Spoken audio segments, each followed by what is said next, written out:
en Instagram, @ecomedios.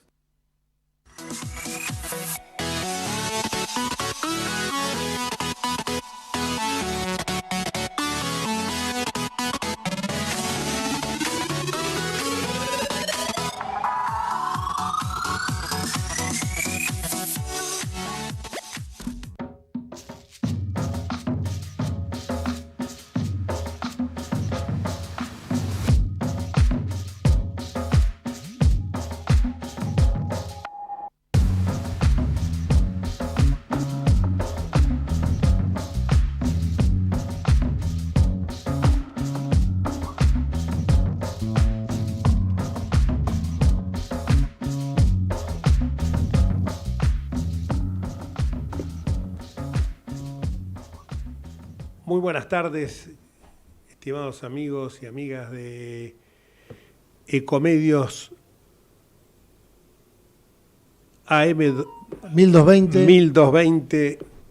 Nuevamente estamos en el aire, como todos los miércoles, de 17 a 19 horas, por nuestras vías de comunicación, que son el teléfono 4325-1220, contestador 5254-2353, WhatsApp 11 30 37 68 95, el app móvil Ecomedios y en la web ecomedios.com. Estamos hoy con nuestro querido amigo Gerardo, que está desde el control, saludando. Y hoy nos acompaña también nuestro productor, Horacio Fernández, un querido amigo y colaborador de tantos años, con el que empezamos haciendo este programa hace ya más de una década larga, ¿no? Dos casi, exactamente. Y hoy justamente vamos a tocar algunos temas de relevancia. Seguramente mi coequiper, el doctor Osvaldo Pérez San Martino, debe estar ya conectado. Todavía no. Bueno, él anda, hoy se conecta desde Zoom. Hoy está remoto. Hoy está remoto. La semana pasada no estuve ausente, con aviso, obviamente, con el pedido de licencia respectivo, porque tenía una actividad académica en la Universidad Católica del Uruguay, por un lado, y por el otro lado tenía también, había sido invitado a presenciar, simplemente como una persona más, o sea, en mi calidad de político, al comicio que se celebró el pasado domingo, el referéndum que se vinculaba con una suerte de plebiscito, porque para mí fue en definitiva un plebiscito eso. Digo que fue un plebiscito porque se trataba de ver si se ratificaba o no 135 artículos de la LUC. ¿Qué es la LUC? La LUC es la Ley de Urgente Consideración que había puesto en tratamiento el presidente de la República a los pocos días de asumir. Me refiero a Luis Lacalle Pou, ese gran presidente que tienen nuestros amigos uruguayos, y que era el programa de gobierno, o sea, que a nadie podía engañar cuando envió este proyecto. Esto está permitido, la ley de urgente consideración está permitido por la Constitución uruguaya. Es un mecanismo que después, si estas leyes no son en un tiempo asaz breve sancionadas, quedan como una sanción ficta, una sanción tácita por parte del gobierno, por parte del Poder Ejecutivo. En este caso, y ahí lo tenemos a Osvaldo Pérez San Martino. Ahora, Osvaldo. Hola, Osvaldo. ¿Estás muteado, Osvaldo? Estás muteado. No, yo te oigo bien, ¿no me oyen? Ahora sí, ahora perfectamente. No, estaba diciendo... ¿Qué tal? ¿Cómo te va? Bien, ¿qué dice Osvaldito? Estaba hablando de este tema que había hablado el domingo, la semana pasada, y que era el famoso tema de la ley de urgente consideración y este referéndum al cual había sido impetrado por la Central de los Trabajadores, por el Frente Amplio, por el Partido Comunista, y esto se trataba básicamente de ver si unas normas eran finalmente aprobadas esto está desde la Constitución uruguaya de 1967, con las reformas plebiscitarias que después hubo, está perfectamente determinado que, por el artículo 168, que si estas leyes de urgente tratamiento son sometidas, si un número elevado de electores, más del 25% del padrón electoral, acá se llegaron a juntar casi 800.000 firmas, y no son 800.000 firmas dibujadas, porque son firmas que aparte van acompañadas de la impresión dígito pulgar. Si se consigue esta cantidad, se somete a un referéndum en el cual puede esta ley, que ya había sido debatida primero por la Cámara de Diputados, después por el Senado, que fueron debatidas, incluso tuvieron modificaciones. Me estaban contando en el Uruguay que tuvieron modificaciones sustanciales en algunos artículos y fueron aceptadas por el oficialismo en ese afán de buscar un consenso saludable. No obstante eso, este referéndum tenía como claro objetivo, yo lo dije con unos senadores y diputados uruguayos y coincidieron, en un plebiscito a la gestión de Luis Lacalle Pou. Allá no hay elecciones de medio término, duran todos 5 años en su mandato. Y entonces, bueno, les pareció esto en una suerte de 135 artículos en los cuales están desde la portabilidad numérica en los celulares hasta acortar los plazos y los procedimientos de adopción de niños. Son todos una variedad, un variopinto de temas y que a lo mejor, claro, si uno tiene que votar por sí o por no en bloque, y claro, algunos votarían por sí, otros por no. Eso, Jorge, lo que yo señalaba el programa anterior, sin conocer bien este tema del Uruguay, ni cómo es el mecanismo, ni cuáles son los temas puestos a consideración, que suele ser un mal uso de los referéndums, en general de las consultas populares, cuando se someten demasiados temas a la consideración, porque solo se puede votar por sí o por no y en bloque. Entonces terminan siendo lo que decís vos, plebiscitos sobre una gestión de gobierno. De Gaulle, por ejemplo, en Francia lo usaba mucho, y era para lograr una ratificación popular, digamos, de su legitimidad, a tal punto que en 1969 él llama, después de todos los sucesos que habían ocurrido en mayo del 68, prácticamente parecía que caía el gobierno, bueno, él se recupera, gana las elecciones, y en el 69, quizá como una forma de revalidar todavía su poder, somete a referéndum una modificación que tenía que ver con la descentralización de Francia. No era tan importante. ¿Qué era lo importante? Que él dijo, y quizá como, lo voy a usar una palabra fuerte, como una forma de extorsión a la sociedad, que si triunfaba el no, él renunciaba. Y efectivamente triunfó el no, y él cumplió su palabra y renunció, se retiró y murió al año siguiente. Pero esta no es la forma ideal de realizar estas consultas populares, esta convocatoria directa a la ciudadanía, que son, por ejemplo, en Suiza tan comunes o en algunos estados de los Estados Unidos. Es una forma... bueno, en realidad las leyes de urgente consideración, hubo solo 13 proyectos que fueron enviados desde el año 85 con declaración de urgente consideración, 9 fueron aprobados y 4 rechazados.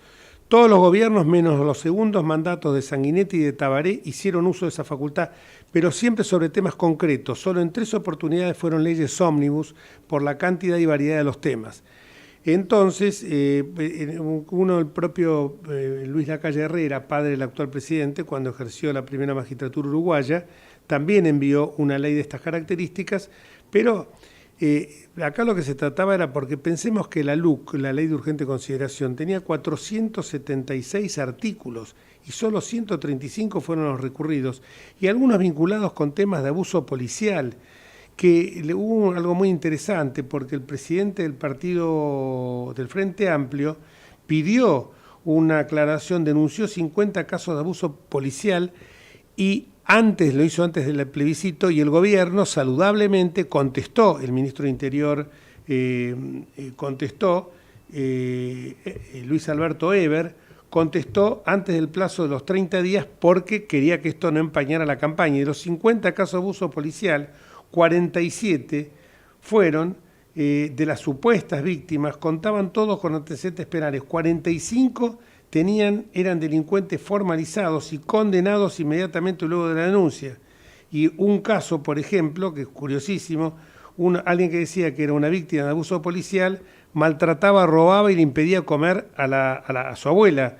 Y estaba procesado encima con prisión por venta de estupefacientes y con varias indagatorias por violencia doméstica, por apropiación indebida de los bienes del abuelo. O sea que era nada más que una manera de empañar la elección, y esto se vio reflejado, en las urnas. El presidente, la verdad que tuvo un discurso muy... Ahora, Jorge, perdón, vos que estuviste ahí, en lo que se esperaba previamente, parecía que iba a ser así tan parejo como fue, porque fue un triunfo por un margen muy pequeño. Sí, lo que ocurre es que... Una derrota de la propuesta. Una derrota de la propuesta. En realidad, él en definitiva sacó, porque se sumaban los votos que eran por el no, también suman a las ausencias y las abstenciones. Las ausencias y los votos que han sido recurridos. Y ahí llegó al 51%. Las encuestas hablaban todas de una diferencia de 3 puntos a favor del no. Por supuesto que en el búnker de los partidos Colorado y Nacional se hablaba de una diferencia mucho más abultada, pero el propio presidente lo dijo anticipadamente que iba a ser una elección sumamente pareja, y después en su discurso, un discurso la verdad que uno ve, está bien, tiene una cultura democrática que pareciera que nosotros no la... Y eso que han tenido también golpes militares como nosotros, pero no está tan acendrada. Porque él habló y dijo, acá no triunfó nadie, acá se trató de una ratificación legislativa y de un apoyo que se le da a normas que ya habían sido debatidas y en muchos casos los propios diputados del Frente Amplio y senadores las habían aprobado. Y yo me preguntaba cuando escuchaba esto, porque tengo un par de anécdotas para comentarte, algunas ya se hablan en privado, yo me preguntaba... De 99 diputados que tiene el Uruguay, 56 son de la coalición gobernante. De 18 senadores, de 30 senadores, 18 son de la coalición gobernante. O sea que tiene amplia mayoría en ambas cámaras. Sin embargo, no hizo esto como si fuera una estafeta de correo para que los escribanos no se me ofendan, sino que las leyes pasaron como un filtro, sino que se debatieron y se lograron modificaciones, en algunos casos hasta sustanciales. O sea que esto lo sorprendió a todos, pero bueno... No es que no se le puede tocar ni una coma, como a veces dicen acá.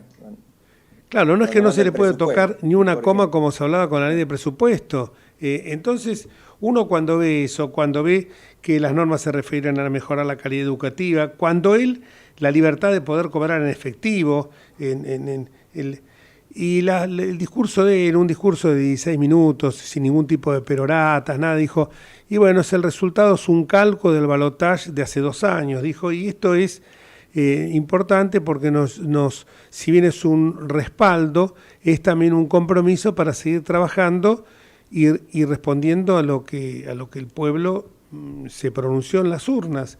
Y por otra parte, algo que me gustó mucho es que acá el kirchnerismo se arroga siempre la representación del pueblo. Y como yo digo, siempre dijo una cosa muy importante en la calle Pou. Dijo, al pueblo lo representamos todos, los de que votan al oficialismo y los que votaron a la oposición. Pero lo que ocurre, dice, es que lo interpretamos de manera diferente. Y también tuvo unas palabras para el Mercosur, porque dijo que el Mercosur es necesario abrirlo al mundo y abandonar el proteccionismo. En un discurso donde hubo preguntas de periodistas, de ninguna manera preguntaron medios oficialistas y medios opositores o medios independientes, y donde no hubo ningún tipo de diatriba. Es un marco de un festejo saludable, donde la gente no había agresividades. En una plaza estaban festejando los del sí, también festejaron, en otros los del no, sin ningún tipo de... Y uno cuando ve estas cosas, y la anécdota que te quería contar es que estaba en la sede del Partido Nacional, después el búnker era en el Hotel Radisson, pero en la sede del Partido Nacional, de repente pasa un señor convidando sándwiches. Y yo lo miro y no lo podía creer. Ese señor con el que me sacó una foto y se acordaba de alguna anécdota que teníamos en común, es Luis Lacalle Herrera, padre. Fue presidente de la República. Y dijo, saquemos la foto debajo de este retrato, que es mi abuelo, que también fue presidente de la República. Y me dice, Herrera, y fíjate, me dice el anillo que tiene en el retrato, una obra pictórica muy linda, y me dice, mirá el anillo en mi dedo, este es el anillo que me dejó él. Pero el tipo con una sencillez única, el propio presidente de la República, que ayer me mandó un mensaje que creo que te lo hice escuchar, un mensaje muy cariñoso, muy cálido, porque no nos pudimos cruzar, y que por favor me dijo la próxima vez, bueno, vos sabés que tengo una muy buena relación con él, una sencillez, una humildad que uno realmente envidia. Y bueno, y cuando uno tiene que hablar de algunas cuestiones que están ocurriendo en el país, te digo, Osvaldo, que sentís vergüenza. Sentís vergüenza porque te dicen, había diputados del oficialismo obviamente, que la Argentina es una caja de Pandora. Las sorpresas son una tras otra. Entre las sorpresas de los últimos días, yo me fui 4 o 5 días, o sea que no fue tanto, y seguito, no podía creer cuando escuché algunas cosas como por ejemplo, por todos lados te digo, porque después también vamos a hablar con Alejandro Cacase, que porque presenta un proyecto, el gobernador de Gerardo Morales, a alguien de su propio partido, como es Alejandro Cacase, quien respeto muchísimo, un joven brillante, compartimos la bancada durante 2 años, puntano, radical, presenta un proyecto de organización, como dijo bien Martín Tetaz, es para discutirlo, pero no es para tratarlo de irresponsable ni decir que es una payasada. Por el otro lado, vemos que el presidente va, como decíamos, colgar una ristra de ajos para frenar el tema de la suba de precios, porque le está acusando a la culpa al diablo, a Satanás, o sea, hay que comprar... bueno, es que todo esto, ¿sabés lo que es? Acordate de que cuando se hablaba del diablo, el señor Chávez, cuando iba a algún lado donde había estado algún yanqui antes, decía que olor a azufre que hay acá. Y acordate también que el pajarito, así como ahora es el diablo, el pajarito de Chávez le hablaba a Maduro. Y acordémonos también que las cosas que uno ha vivido en estos últimos años son insólitas, como por ejemplo, ya dentro de poco van a decir que el sol no sale por el este, sino que sale por el oeste, y al revés no se pone en el oeste, sino que se pone en el este.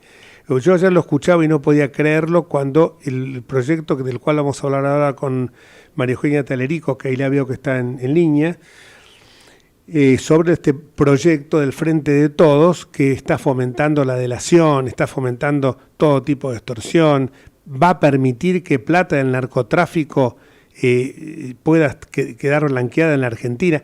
Disparate tras disparate. Sin embargo, esto es la consecuencia de un gobierno desorientado, un gobierno que no encuentra el rumbo, y que yo te diré una cosa, lo dije hace un par de meses atrás, es un gobierno que lamentablemente no sabemos cómo va a terminar. Hoy se escucha hablar mucho de Asamblea Legislativa y afortunadamente tenemos una Constitución que contempla todos los remedios necesarios para paliar estas situaciones de crisis institucional. Después vamos a hablar también con Hernán Lombardi del tema inherente a este proyecto también funesto que pretende conculcar la libertad de expresión, que es el de la prohibición de la libre circulación de las ideas y de los pensamientos, es el desideratum de todo gobierno autoritario. Pero vamos a María Eugenia Talerico ahora, y para presentarla, la voy a presentar muy simplemente diciendo que es una excelente abogada, es una abogada que yo creo que sería una dignísima representante en el Consejo de la Magistratura Federal. Hoy ella no se ha presentado en las elecciones, pero tendría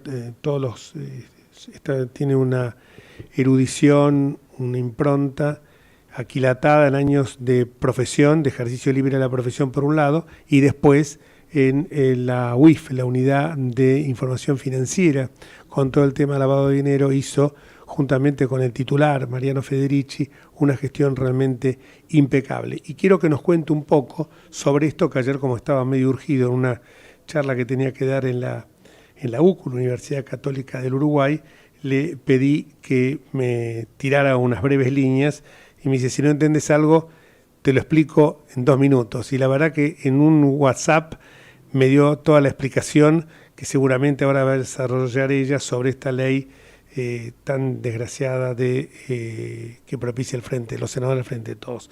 Gracias, María Eugenia. Te estaba hablando Osvaldo Pérez San Martino y yo desde la radio, Osvaldo hoy le tocó a él hacer Zoom, así que bienvenida, y la primera pregunta se relaciona con esto que estábamos hablando. Bueno, gracias Jorge por la presentación, siempre con demasiado elogio, pero te agradezco mucho. Merecido, muy merecido, Osvaldo. Muy merecido. Bueno, un gusto Osvaldo también saludarte.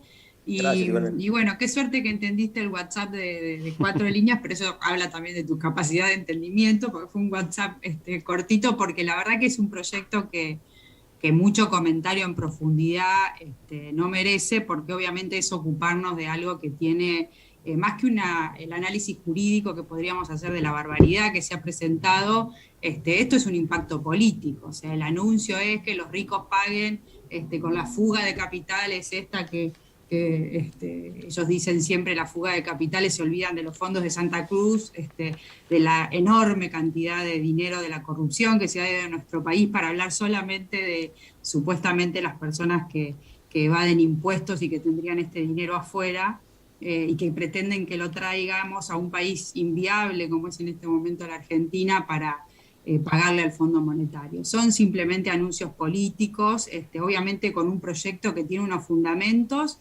que si uno lo lee, ya denota ahí esta cuestión que siempre tiene el Frente de Todos, de acusar de todos los males a los otros, cuando se olvidan, por ejemplo, siempre de decir que parte de la deuda que contrae el presidente Macri es para pagar, 1/3 de ese dinero era para pagar deuda que estábamos heredando del gobierno anterior, pero este vocabulario siempre tan agresivo, siempre buscando el enemigo, en este caso por el proyecto, los sujetos a perseguir que tuvieran dinero afuera. Y como dijiste Jorge, también con una figura de un colaborador que va a recibir el 30% de la casa del dinero de los argentinos que está afuera y que no necesariamente no está declarado, más allá de que esta ley no es más que una ley de blanqueo, intento de blanqueo forzoso, porque la verdad que es como ponernos una pistola en la cabeza, lo que plantea en sus términos, no porque sea realizable de ninguna manera. Así que bueno, uno se encuentra con eso, que es este estilo de este gobierno. Obviamente denota ese proyecto una reacción frente al acuerdo con el Fondo Monetario, que los ha enojado tanto, que los ha partido tanto. Y qué decirte, o sea, los mecanismos de intercambio de información financiera o de intercambio de información fiscal existen por las vías normales, por el marco de los acuerdos de la OECD, con lo cual esos mecanismos los tienen. Tenemos el delito de evasión fiscal, con lo cual si ellos encontraran situaciones irregulares que pueden detectar en este momento, pueden que las autoridades los investiguen, que hagan las determinaciones que tengan que hacer. Entonces existe, lo que han hecho es en un proyecto de ley, hacen un compendio de facultades que probablemente ya tengan para generar un instrumento de amenaza, de coacción, realmente. Es decir, Perdón, María Eugenia, me da la impresión de que es algo que ellos lanzan, que saben primero que probablemente no se va a aprobar y que aún si se aprobara no va a tener ninguna aplicación efectiva porque el que no lo tiene declarado en otro país, bueno, lo va a seguir sin declarar y ya existen los instrumentos en todo caso para realizar esa verificación. Así que me parece que es correr con la vaina, ¿no? Tienen que salir con algún discurso político, lo que analizan a través de un proyecto de ley con fundamentos que, por lo que vos decís, se sintetizan en el pero Macri, y no es mucho más que eso, ¿no? Sí, nunca se hace cargo de los problemas y levantan banderas políticas, así como el rechazo contra el fondo, es porque obviamente estamos frente a un gobierno tan inviable que yo creo que no va a haber acuerdo con el fondo posible que lo sostengan, y ellos están viendo eso.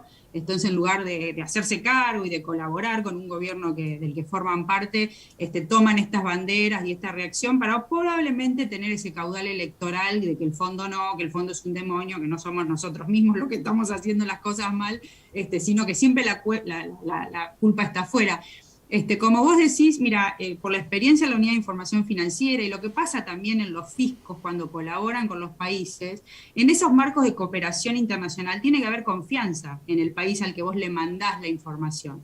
Entonces, más allá de que existen estos acuerdos de cooperación, es como vos decís, si la persona no va a venir a exteriorizar voluntariamente acá, no van a encontrar nada probablemente, salvo que existan estos soplones o colaboradores a los que con estos 30%, en el caso de aprobarse la ley, que para mí no va a pasar, tiene muchos problemas técnicos y demás, algún colaborador que venga, obviamente, por esta fortuna que están prometiendo. Pero me parece a mí que no sería moralmente viable que alguien lo haga, muy sancionable desde ese punto de vista, el delator en estas condiciones tan forzadas.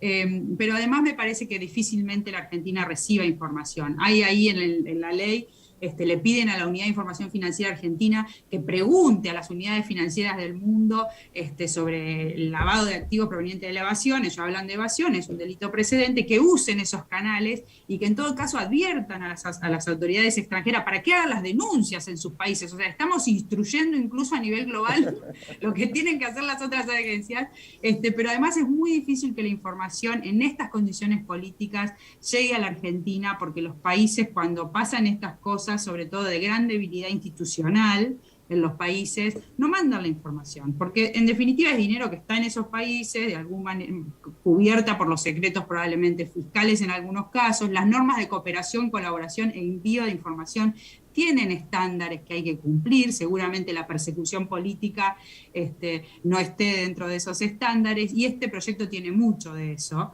más allá de que es genuino que los países quieran cobrar impuestos, que está bien que las personas paguen impuestos, y si no estarán cometiendo algunos delitos, con algunas advertencias para hacer en países que tienen altos índices de corrupción como el nuestro.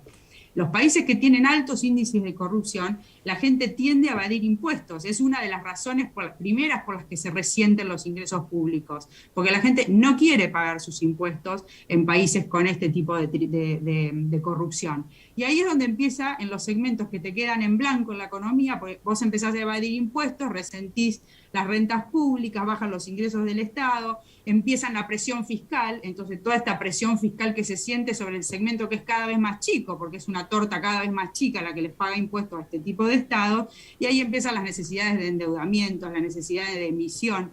En este mensaje lo que quiero dejar en claro es que en este tipo de países los altos índices de evasión son naturales, porque la gente quiere países que funcionen, países donde uno pueda progresar en condiciones institucionales sólidas, y este país no ofrece ninguna garantía para que nosotros podamos hacer una proyección de confianza que nos permita a todos los argentinos que blanco o quizás en guaridas fiscales tengan sus ahorros para resguardar esencialmente lo que han trabajado toda la vida, muchas veces para cuando, jubilaciones que después no llegan, un futuro tan incierto como tiene la Argentina. Yo con esto no voy a legitimar algunas acciones, pero digo que tienen alguna justificación y razonabilidad en países como la Argentina.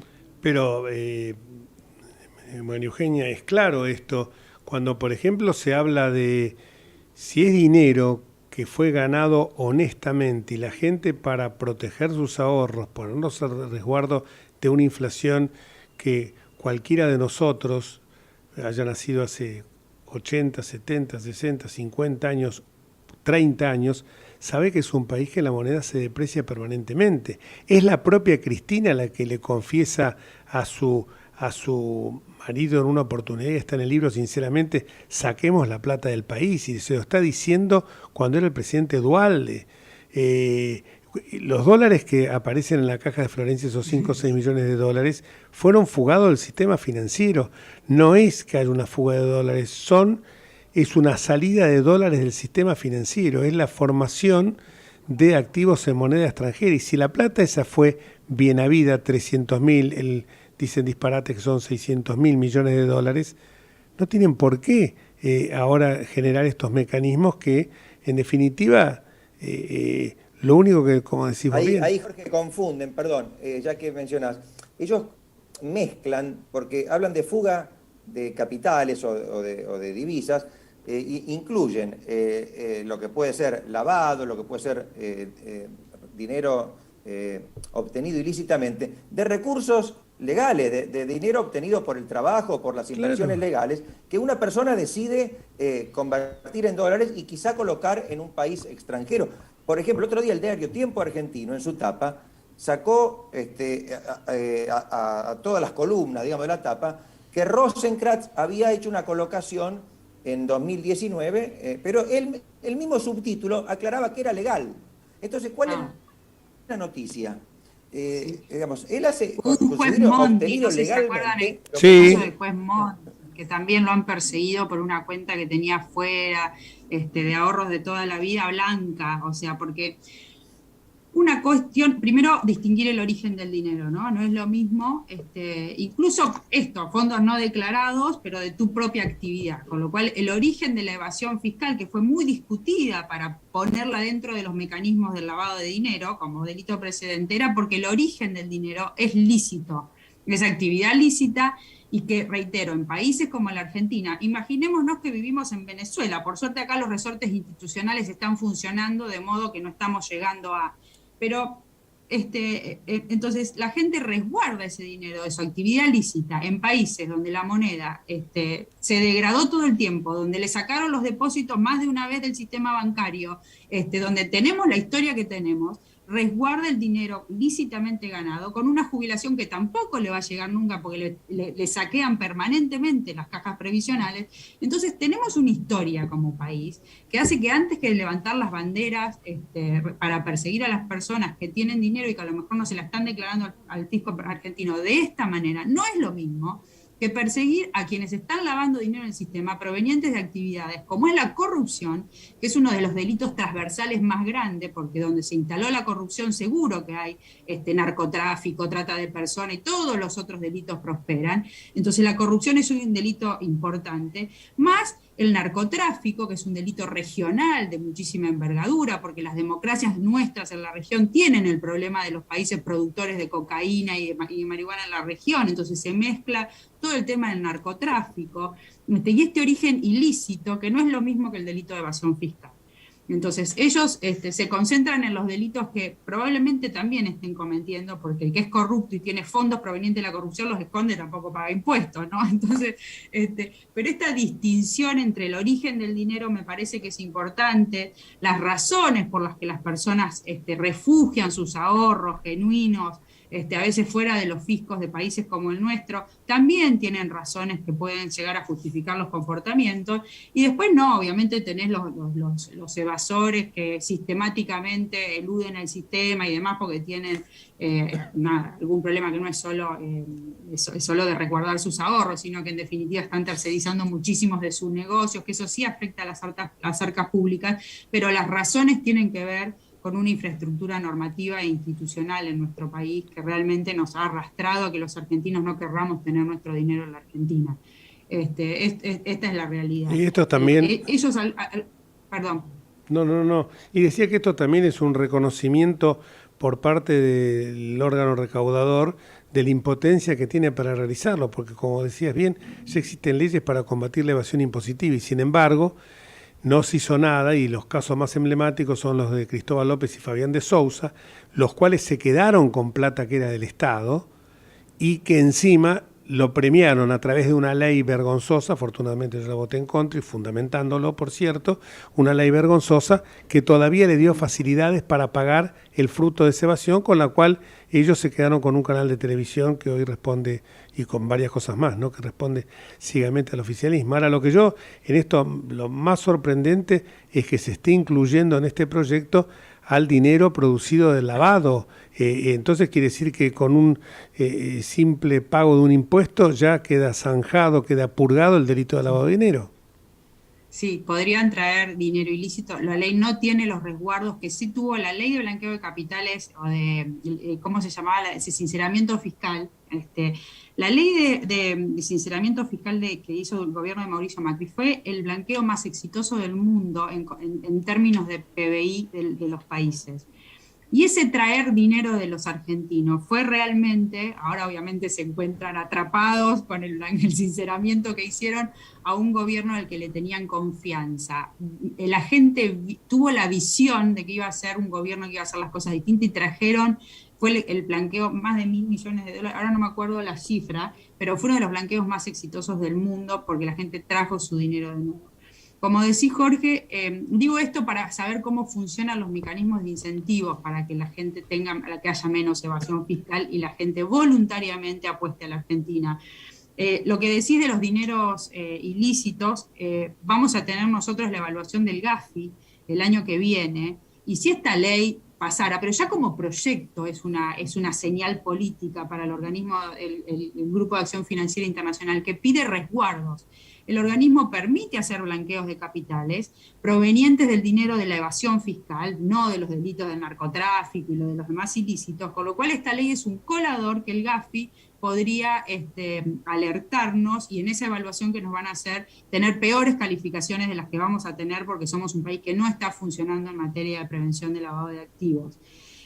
Vos hablabas de la caja de seguridad con los 4, ellos ahorran en dólares, los 4,5 millones de dólares de Florencia estaban en dólares, acaban de condenar, de procesar al hermano de Néstor Kirchner por 2,5 millones de dólares, había 70 millones de dólares afuera del país del secretario Muñoz.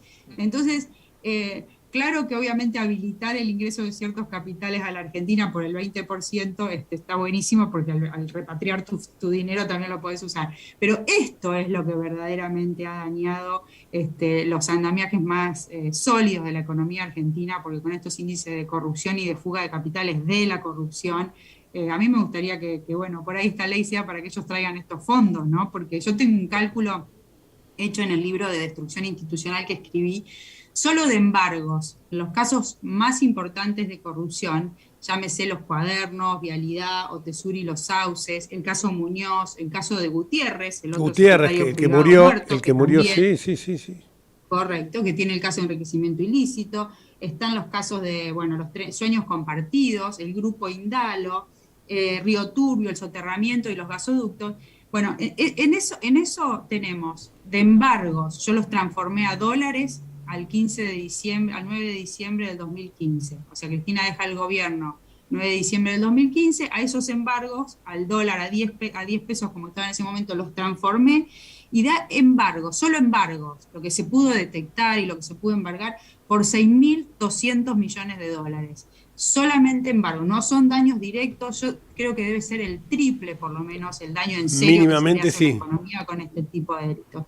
Me daba el 14% de la deuda con el fondo.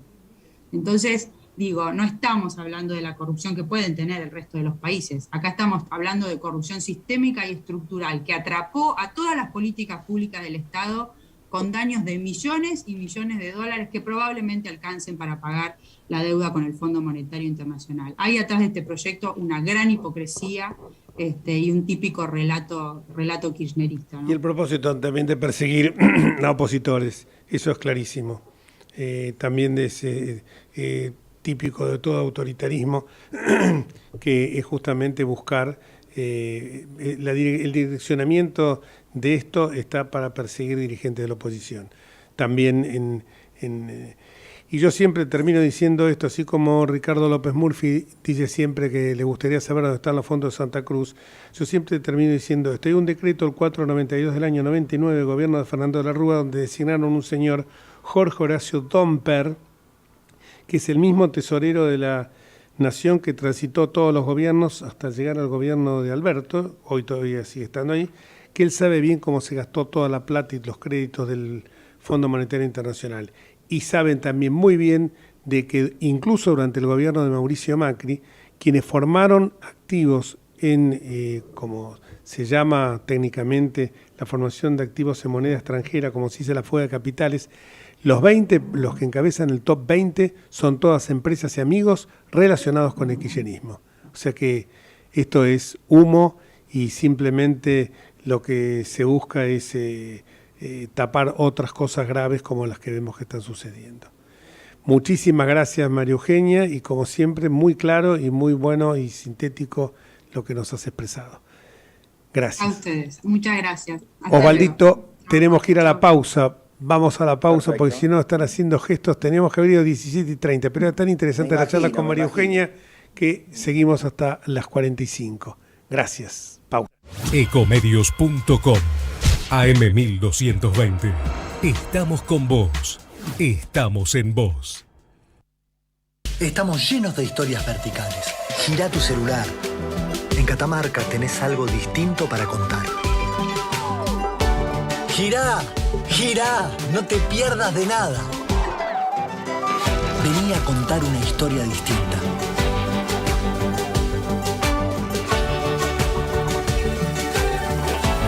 ¿Querés descubrir algo distinto?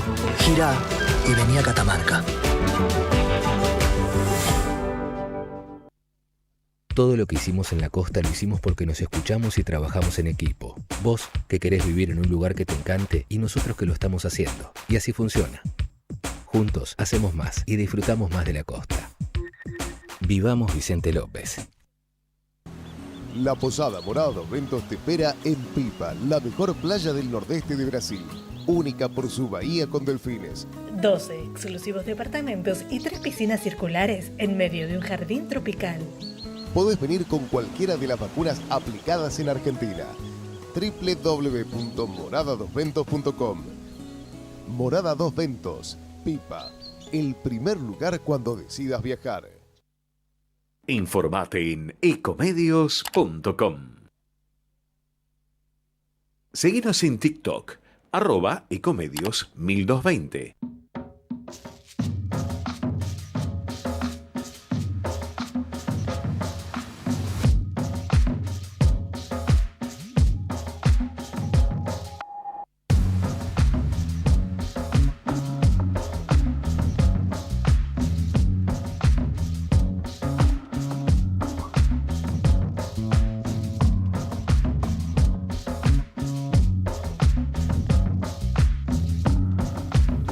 Y seguimos en Entre Ustedes y Nosotros, Ecomedio 1220. Y ahora seguimos con nuestro invitado, que todavía lo estamos esperando. Acá me están haciendo señas. El Zoom es muy bueno, pero también tiene estos inconvenientes que a veces uno se cuelga. La tecnología en la Argentina todavía no está lo suficientemente afiatada como para poder trabajar de esta manera. Y hablábamos recién de este tema que fomenta, entre otras cosas, la delación, puede fomentar la extorsión. Ustedes imagínense nada más que lo que yo me pongo a pensar de esto, ¿no? Que alguien, un empleado bancario, un empleado de un estudio contable, puede utilizar información privilegiada que tiene para, por ejemplo, extorsionar a un cliente, a un amigo. La delación del otro, del vecino, del cliente, del amigo, es la herramienta más vieja del autoritarismo. Lo hacía el nazismo y el fascismo. La delación con la promesa que los delatores sean premiados con un porcentaje hasta del 30% de lo que se recaude es un aspecto absolutamente repudiable. Entonces uno se pregunta qué es lo que, por eso terminamos nuestra charla con María Eugenia Talerico, diciendo, esto más que responder a pagarle al Fondo Monetario Internacional, no es un capítulo más, un hito más en esta política de perseguir y castigar a sus opositores que hace el gobierno kirchnerista. Entonces, esta es la gran pregunta que uno se hace. Y la respuesta es claramente la afirmativa. Porque si no, otro sentido no tiene. No tiene otro sentido sabiendo que es un proyecto que adolece de grandes fisuras constitucionales, que no va a pasar un test de constitucionalidad. Un proyecto que realmente es nefasto desde todo punto de vista, que difícilmente consiga los votos, por otra parte, en ambas cámaras, como ya le pasó a Cristina, que no puede pasar por el Senado el caprichoso, porque se empecinan, porque el kirchnerismo son necios, los kirchneristas, porque necio no es el que se equivoca, sino necio es el que persiste en el error. Y ellos la necedad lo tienen como una virtud, así como es su relación esquiva con la verdad, es un defecto que ellos entienden que es virtud, que es la necedad. O sea, se consideran, como dije yo antes, los depositarios de la voluntad popular. El resto no representamos al pueblo. Ellos son como aquellos monarcas en el medioevo o en la época de las monarquías absolutistas que decían que eran quienes gobernaban por mandato divino. Imagínense. Bueno, esto tiene su origen en lo que es el catecismo del kirchnerismo, que es la razón populista. Aquel libro cuya lectura recomiendo, porque es bueno saber lo que piensan nuestros adversarios, no me gusta llamarlos enemigos, aunque cuando se sitúan del otro lado del sistema republicano sí se transforman en enemigos porque evidentemente no comparten los valores que hacen a los derechos humanos, a las libertades individuales, los valores que hacen a el Estado de Derecho, a la calidad institucional, a la independencia de los poderes, sino que se transforman directamente en personas que lo único que buscan es someter al adversario, hasta destruirlo, denigrarlo. Y en este marco también se inscribe, y ahora justamente estamos viendo por un canal de televisión, que hasta Cecilia Moró, escuchen bien, Cecilia Moró ha señalado públicamente que sintió vergüenza ajena cuando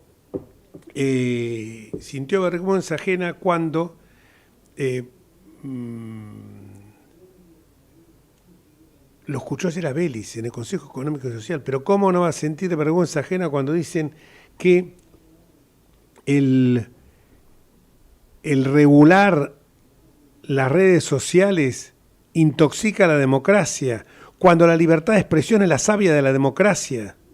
¿Cómo pueden pensar esto? Realmente, a mi juicio, es muy fuerte escuchar estas porque son provocaciones, pero que lo diga Cecilia Moró, que es una de las principales espadas del kirchnerismo, que diga esto, realmente es alarmante, desde todo punto de vista. ¿Tenemos la conexión con Osvaldo? Todavía no. Venimos mal, es muy bueno estar hablando con los oyentes. Repito que nuestros teléfonos son 4325-1220, nuestro WhatsApp es 3037-6895. App móvil Ecomedios, web ecomedios.com. Y mientras seguimos esperando a mi coequiper y a nuestros invitados, que es el diputado nacional Alberto Cacase, con su proyecto de dolarización, esperamos ahora, seguimos con el tratamiento de estos temas. Hoy se conoció el índice de pobreza, 37%. ¿Será real ese índice de pobreza? Porque realmente hemos visto algunas cuestiones que hoy estamos advirtiendo que quizás estamos volviendo a las viejas prácticas del INDEC. La góndola del supermercado no dice que la pobreza es del 37%, sino que es mucho más. Seguimos, avísenme cuando tenemos los invitados. Seguimos con estos temas, volviendo al tema de la libertad de expresión. Es un tema bastante preocupante, porque es el desideratum, como decíamos antes, de los gobiernos autoritarios, justamente esto, que es conculcar las opiniones de los demás. Y esto atenta sobre todo con los jóvenes, que son tan afectos, las nuevas generaciones, a las redes sociales, a Twitter y a otras cuestiones que son medios de comunicación muy eficaces, que son medios de comunicación de primerísimo nivel y que permiten un intercambio lúcido de ideas, que permiten que las noticias estén prácticamente al minuto de haberse producido el hecho. Y esto es justamente lo que hace que uno realmente observe con preocupación este tipo de proyectos. Otro tema que me parece muy importante en esta semana es el tema de la dolarización. Este es un proyecto que ya ha tenido en otras oportunidades algunas quejas, algunas críticas, porque se dice que la Argentina tendría una moneda de la cual no puede emitir, porque los dólares los emite obviamente la Reserva Federal de los Estados Unidos. Y yo acá digo una cosa, no es una mala noticia esto. Evidentemente no es una mala noticia, sino que por el contrario me parece excelente, porque así se termina de producir la maquinita famosa que ya, no sé, ya deben haber cambiado tantas maquinitas para imprimir billetes que dentro de poco la ballena va a salir volando y las figuras de los pájaros van a nadar porque ya se deben haber transfigurado las figuras de la fauna, de nuestra fauna argentina. Osvaldo, ahí te estoy viendo nuevamente y estaba hablando, monologando. Te aclaro que hoy aparte no es un día muy bueno porque me acabo de dar la 4ª dosis de la vacuna de la Pfizer hace unos minutos y evidentemente me ha hecho algún efecto. Así que bueno. Estaba hablando yo en tiempo que del proyecto hablando de este dolarización, proyecto vinculado con el tema de conculcar la libertad de expresión, que quizás afecta más que nada a los jóvenes que se han acostumbrado tanto a esto de estar con las redes sociales y a ver un mecanismo muy ágil de comunicación e intercambio de opiniones, que va obviamente a tener un rechazo generalizado por parte de ese sector de la población. A mí me parece, Jorge, que como todo en este gobierno, ¿no? Es algo que se dice y que ni siquiera nos debería generar ningún temor porque no va a tener ninguna concreción. Lo dice Vélez en el marco del Consejo Económico y Social.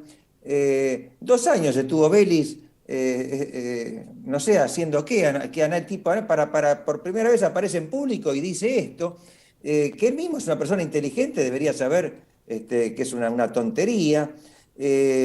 ¿Cómo va a regular el ejercicio de la libertad en las redes sociales? ¿Cómo va a hacerlo? ¿Quién va a ser el gran hermano que nos diga qué es lo que es verdad y lo que es mentira, o lo que está bien o lo que está mal? Inclusive dicen, no, lo proponen como un acuerdo. O sea, me parece que es la nada misma, pero revela sí una actitud, un gen autoritario que sí, por supuesto, hay que salir a denunciar, ¿no?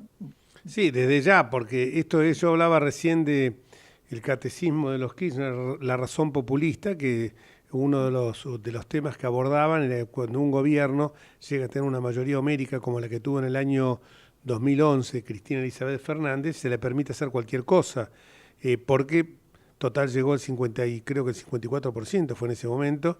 Entonces esto no tiene ningún tipo de vallados, ningún tipo de cortapisas, con lo cual puede realizar lo que se le dé la gana. Y bueno, recordemos que ya tuvimos un intento de la ley de medios, ¿no? Hay gente que se suma con cierta liviandad. Yo veía por Twitter a este médico Ragazzoni, ¿cómo es? Regazzoni o Ragazzoni.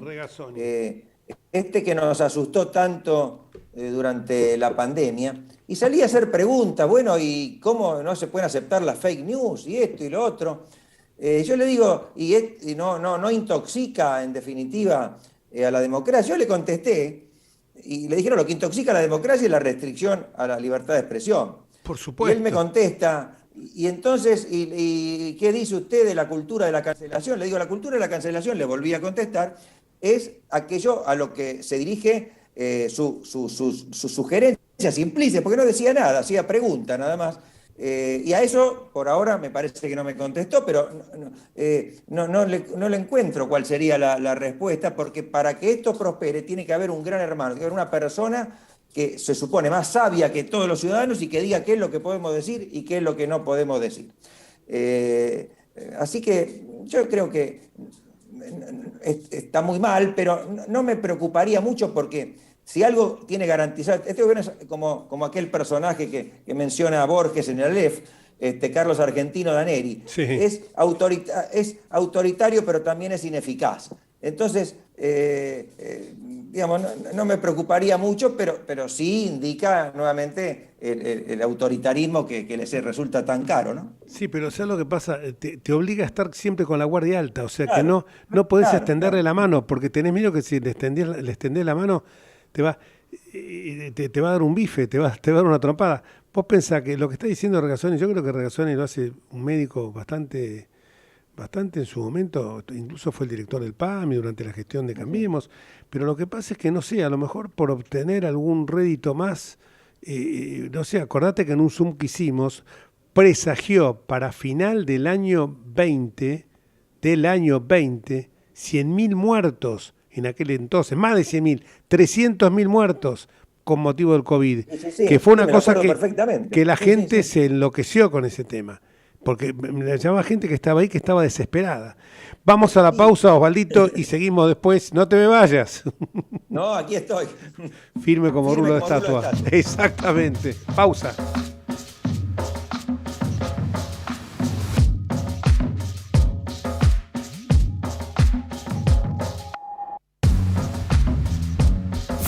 Desde Buenos Aires, transmite LRI 224, AM 1220, Ecomedios.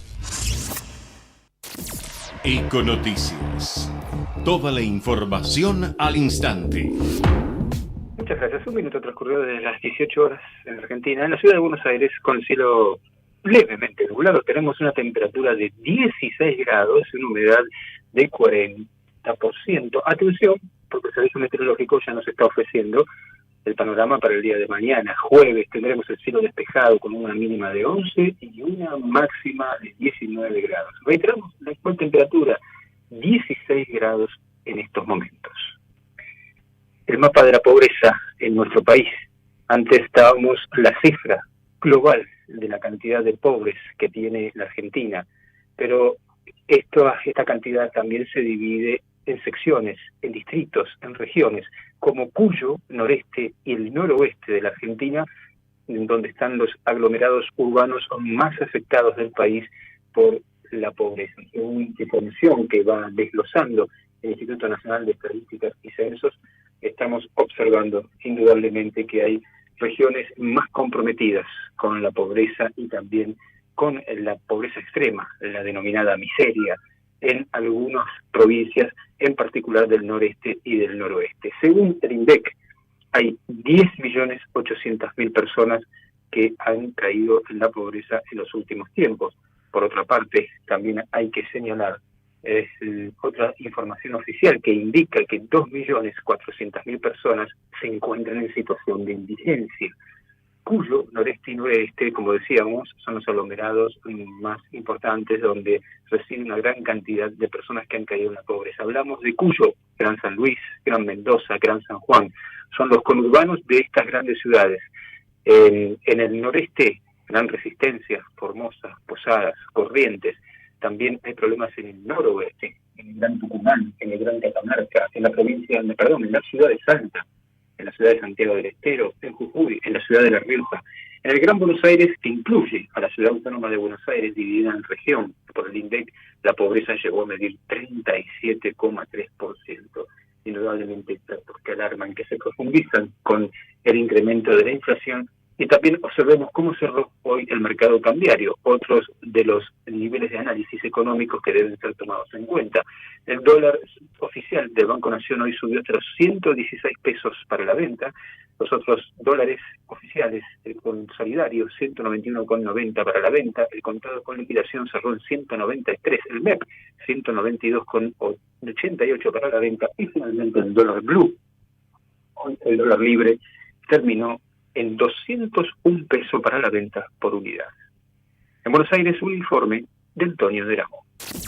La mejor información pasó por Econoticias. Ecomedios.com. Desde Buenos Aires, transmite LRI 224, AM 1220, Ecomedios.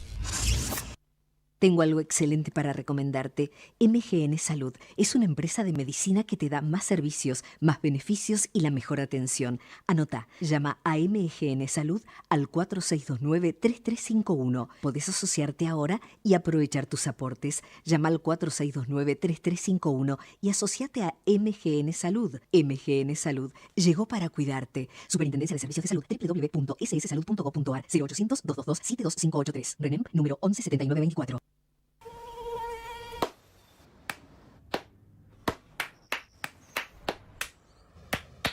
No aplaudamos al mosquito, combatámoslo en serio.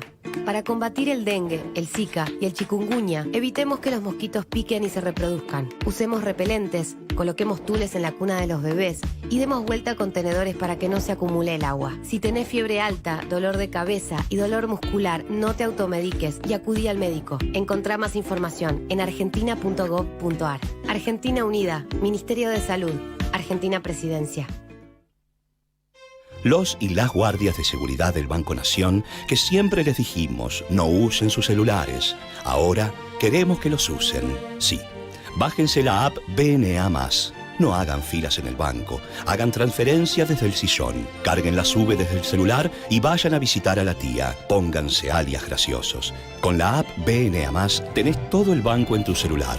Mucho más fácil, rápido y sin moverte de donde estés. BNA+, todo es más fácil. Banco Nación. Informate en ecomedios.com. Seguinos en Twitter, @ecomedios1220.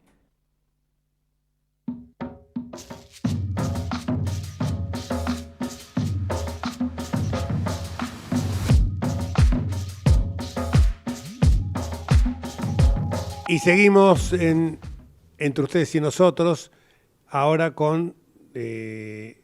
seguimos con Osvaldo Pérez San Martino. Primero había quedado trunco lo que estábamos hablando, después, antes de esta pausa, que era lo vinculado con el tema de conculcar la libertad de expresión. En eso estábamos, ¿no? Así es, Jorge. Sí. Y yo creo que lo que yo hablaba cuando señalaba esto de... Hoy estoy con la razón populista de Laclau y Jean-Paul Moufle, pero ese libro es la Biblia que sigue el kirchnerismo a pie juntillas, y pero, justamente perdón, de ahí... Te puedo hacer, para mí, es al revés. Los Kirchner no necesitaban ningún libro, además no me lo imagino a Néstor Kirchner muy libresco, ni una persona de recurrir mucho a la literatura. No, pero se lo leen. Él obraba como cualquier caudillo peronista. Luego los Chantal y el marido, y Chantapufi, lo que hacían era teorizar sobre eso que ya era una práctica. Y entonces después estos siguen, ellos hacen lo que hicieron desde Santa Cruz, que es concentrar el poder, ser corruptos, para lo cual no necesitaban ningún marco teórico. No, además los libros seguramente se lo debe haber leído Zanini o alguno de los esbirros que tienen siempre a mano.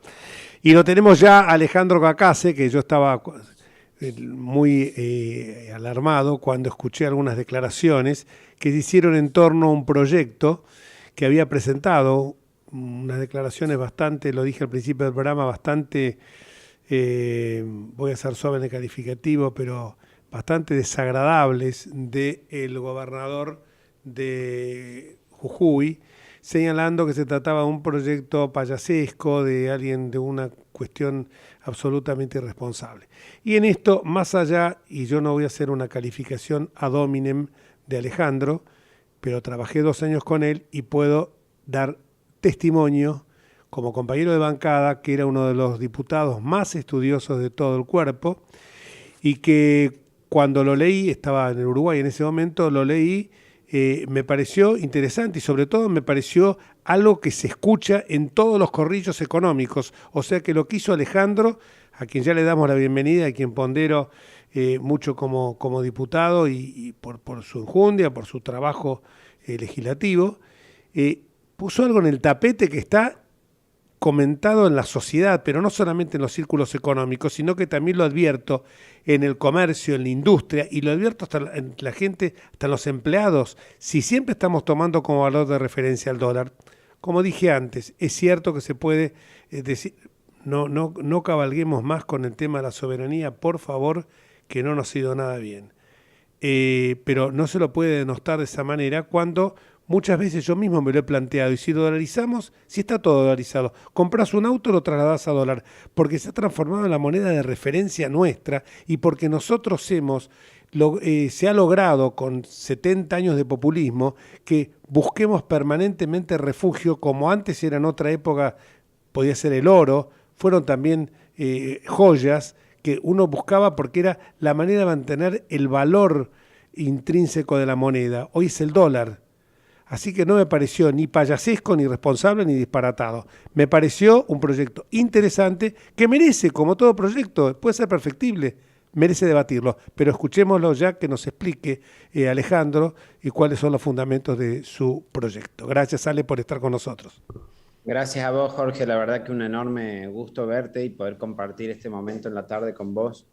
La verdad es que la respuesta con este proyecto llega tras un estudio sobre nuestra historia monetaria, que es una larga historia de desaciertos que tenemos. Nuestra historia está caracterizada siempre por inflación, devaluación, más inflación, salto devaluatorio, pérdida de 13 ceros de la moneda. Esto es algo que todos lo conocemos. Nunca hemos sido capaces en nuestra historia de gestionar una moneda y defender su valor. Los distintos signos monetarios que hemos tenido han terminado perdiéndose, abandonándose, porque han perdido absolutamente su valor. Creamos un banco central para controlar la inflación y desde que existe el Banco Central en 1935 hay más inflación que antes que hubiera Banco Central. Así que ha sido absolutamente ineficaz nuestra autoridad monetaria para poder defender el valor del peso de nuestra moneda. Es curioso inclusive que las únicas 2 veces en nuestra historia que tuvimos estabilidad de precios fue cuando atamos el valor de nuestra moneda a una moneda extranjera. Primero con la caja de conversión que se hizo después de la crisis de 1890 con Pellegrini, y la segunda ocasión con la convertibilidad en los 90. Esta situación de falta de confianza en nuestra moneda se ha profundizado tanto que los argentinos ya no confían en el peso como instrumento de ahorro ni como reserva de valor, que es una de las funciones esenciales de una moneda. Y por eso hay en Argentina un proceso acelerado de sustitución de moneda. Es decir, cuando se cambia la moneda local por una moneda de reserva. En nuestro caso nos desprendemos de los pesos para comprar dólares y atesorar dólares. Lo hacemos en el mercado formal, en el informal, a un cambio más alto, a un cambio más bajo. Como sea, siempre la sustitución se da en ese sentido y la teoría económica marca que se produce una histéresis, es decir, va siempre en dirección a acumular más en dólares, es decir, tiene un sentido esa sustitución de moneda y nunca se revierte. En consecuencia, está tan dolarizada la economía como vos marcabas, los 400.000 millones de dólares que tienen los argentinos fuera del sistema financiero, los precios nominados en dólares de bienes importantes como los inmobiliarios, que el grado de monetización de la economía en pesos es cada vez más bajo. Y esto hace que la política monetaria tradicional no tiene efecto. Porque, por ejemplo, el Banco Central sube las tasas de interés y eso solo afecta la masa de pesos que hay dentro de la economía, no toda la parte que está dolarizada de la economía. En consecuencia, no tiene ningún efecto, tiene nulo o poco efecto. Inclusive la reducción de la emisión. Obviamente que emitir más agrava la inflación, es combustible al fuego, pero reducir la emisión a cero tampoco lo resuelve, porque aunque yo congele la oferta monetaria, si igual sustituyo moneda, porque igual los argentinos cambian pesos por dólares, de cualquier modo se produce la inflación. Y esta es la razón por la cual cuando nuestro gobierno de Cambiemos probó con la política de emisión cero, no logró contener la inflación y por el contrario terminó la inflación arriba del 50%. Ni que hablar, por supuesto, de las políticas que intenta este gobierno, que son controles de precios que han fracasado toda la historia, y el presidente echándole la culpa al diablo por la inflación, obviamente que eso menos, ¿no? Pero las políticas monetarias tradicionales no resultan porque la sustitución de dólares se da igual. La teoría en consecuencia marca que la única forma de quebrar con eso es cambiando el régimen monetario. Hay muchos economistas en nuestro país y entre ellos dentro de nuestra fuerza política, a todos ellos yo les compartí el proyecto antes de presentarlo, que consideran que necesitamos un plan antiinflacionario de largo plazo, a modo de como lo hizo Israel o como lo hizo Perú. Lo que yo creo que por ahí pierden de vista o hay que tener en cuenta es que esos planes se hicieron desde lo institucional con un Banco Central independiente, el cual la Argentina no tiene ni nunca ha tenido, siempre está sometido a la decisión política, y además han tenido una conducta y constancia en la aplicación de la política monetaria por 10 o 15 años, algo que tampoco es institucionalmente posible hacer. Además, imagínate, Jorge, que un presidente acá dice, bueno, prometo que voy a bajar la inflación en 15 años, con eso nadie apoya un programa así. Perdés la elección por goleada.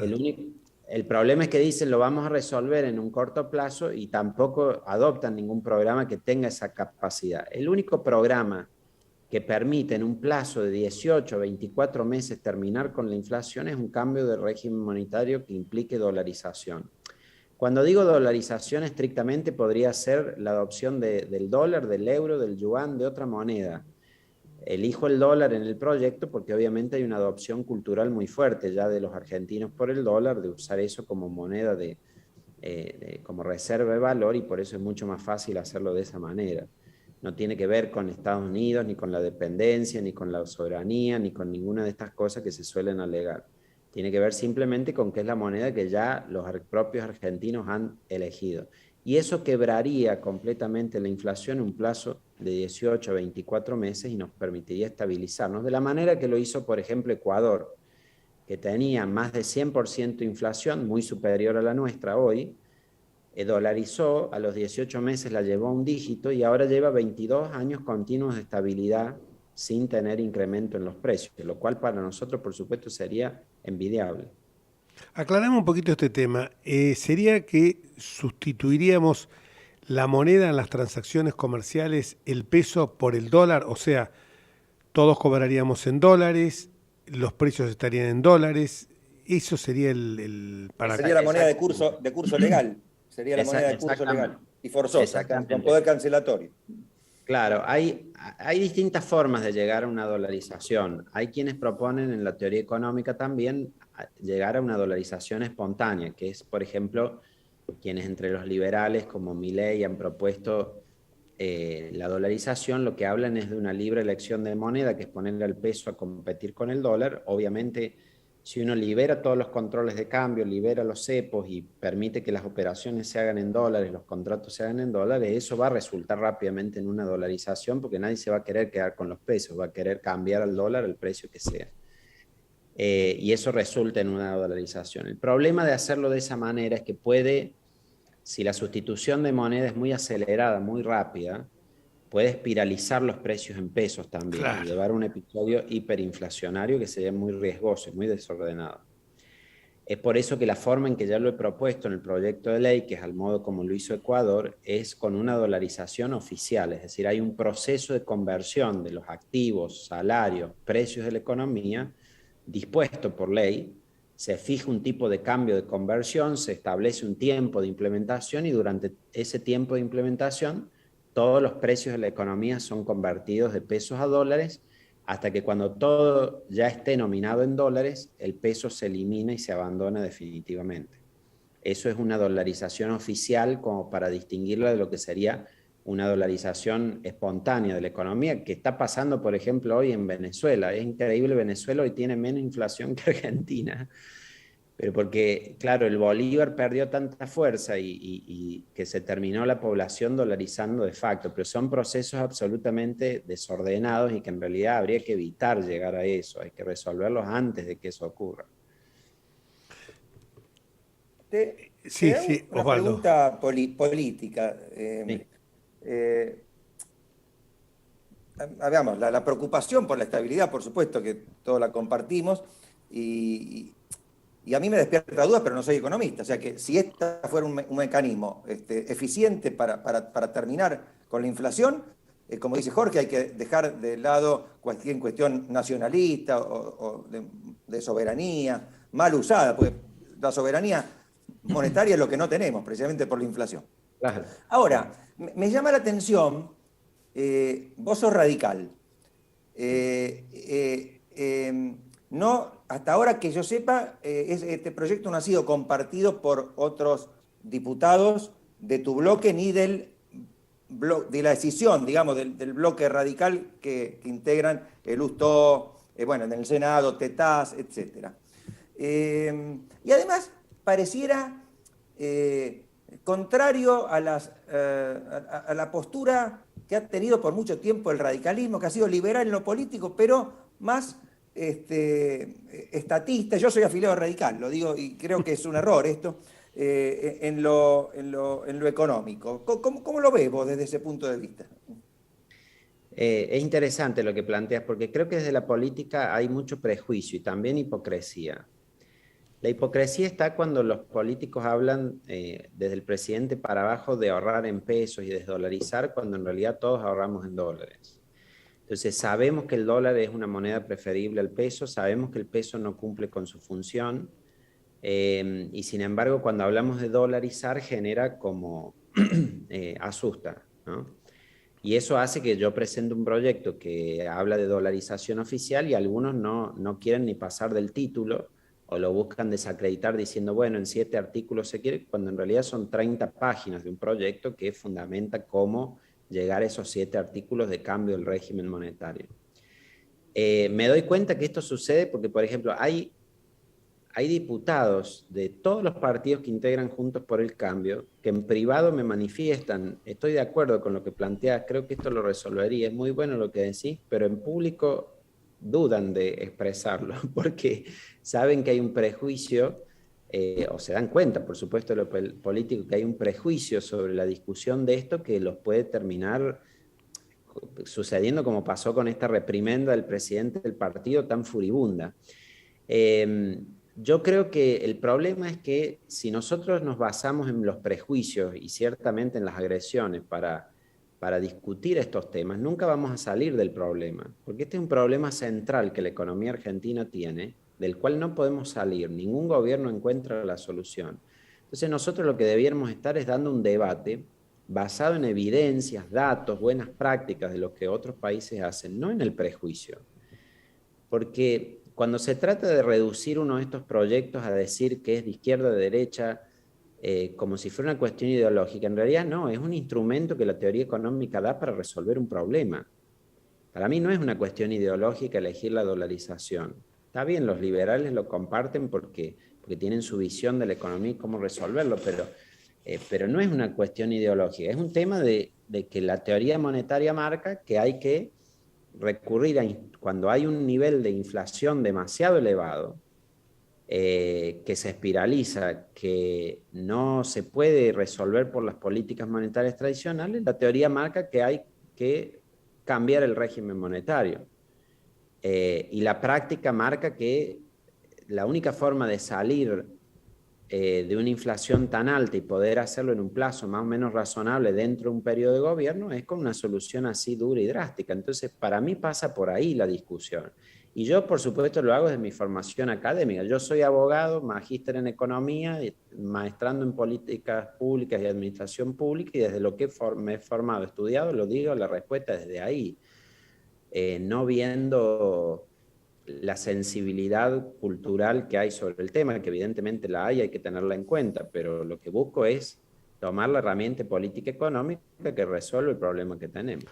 Es muy claro esto, y sobre todo que cuando yo lo he escuchado a Martín Tetacia y al otro Martín Lustó, ambos no denostaron, no desacreditaron el proyecto, sino que antes bien dijeron que es algo para estudiar, es algo que no es una idea alocada que se te ocurrió algo trasnochado, sino que es algo que es bueno que se debata. Y lo que es lo que vos decís, es la hipocresía, porque lo decíamos antes en el bloque anterior cuando conversábamos con María Eugenia Talarico, la hipocresía de estar señalando a la gente que ahorró o participó en la formación de activos en moneda extranjera, cuando desde el propio gobierno, Cristina Kirchner en su libro sinceramente lo pone, le aconsejaba al marido de cambiar, decía que le aconsejaba al marido de cambiar los pesos por los dólares. O sea que esto es lo que a vos se desgarran las vestiduras criticando el dólar con eso que dijo bien Osvaldo, el tachín de la soberanía, cuando no tampoco tenemos soberanía monetaria.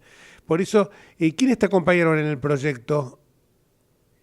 En función de esta controversia que se planteó y la discusión por que lo discutiera la mesa de economistas de Juntos por el Cambio y demás, yo mismo le manifesté al Interbloque, vos viste cómo es el procedimiento nuestro siempre para las firmas, les dije, miren, les comparto este proyecto y no le pido la firma a nadie, les digo, lo voy a presentar yo para generar el debate, pero sí pido que lo lean. Y la verdad que así como ha estado tu reacción en llamarme, que lo discutamos, y por supuesto un enorme interés de parte de medios de todo el país que han estado llamando y los canales de televisión y demás para ver de qué se trata esto, muchos diputados lo han ido leyendo y diciendo, bueno, no estoy seguro, no tengo las herramientas para decir si esto es lo mejor, pero claramente veo que ahora hay una propuesta.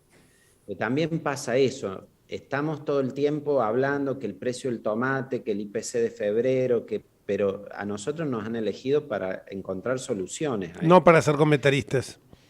Claro, no para ser comentaristas, para hacer propuestas. Y esta es mi propuesta. Y veo que hay una buena recepción, sobre todo de aquellos que, bueno, por ahí no tienen la herramienta teórica para decir esto es lo que hay que hacer o no, pero hay buena recepción de decir que bueno que hay una propuesta y podemos discutir cuál es la mejor salida para este problema. Yo te llamé instantáneamente, estaba en Uruguay, ya te digo, lo llamé instantáneamente apenas lo vi en algún portal, en el celular, y bueno, y justo me dijiste, te llamo en 2 minutos porque estoy en un programa de televisión y te pedí el proyecto, me lo mandaste al toque, lo leí, y la verdad que la propuesta me pareció muy interesante. Yo no sé si en ese momento era diputado, no sé si no lo hubiera firmado. Con eso te digo todo, porque aparte he visto que muchos están de acuerdo, pero que están esperando, y creo que a ver, que se define, es cierto que se define la mesa de Juntos por el Cambio, pero también es cierto que si esperamos tanto, la definición...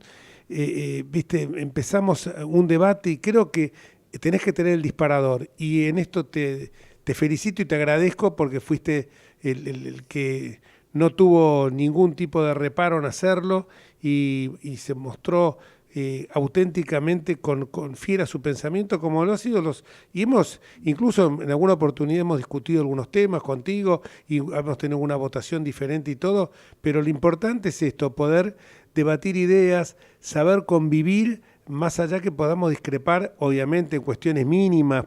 He discrepado contigo porque, bueno, formamos parte del mismo espacio político, de Juntos por el Cambio, y la verdad que uno tiene que tener la cabeza abierta, no tiene que ser tan sesgado a este tipo de cuestiones. Sobre todo cuando uno ve que los índices de pobreza siguen siendo altos, pese al 37,3 estoy viendo, y pese a que también bajó la indigencia, pero claro, la indigencia baja porque el trabajo informal... Y que en mi ciudad es 47, lamentablemente. Claro. Muy grave. Es resultado de una inflación que devora nuestro poder adquisitivo. Entonces, exactamente. Con la inflación alta que tenemos vamos agonizando. Entonces es necesario resolverlo urgentemente y de manera drástica. Muchísimas gracias, Alejandro, y te vamos a volver a... Gracias. Te vamos a tener medio como columnista. Creo que tenemos otro diputado ahora atrás tuyo, está el diputado Hernán Lombardi, no, todavía no. Bueno, vamos a una pausa y gracias, Alejandro. Vamos a la pausa, Osvaldo.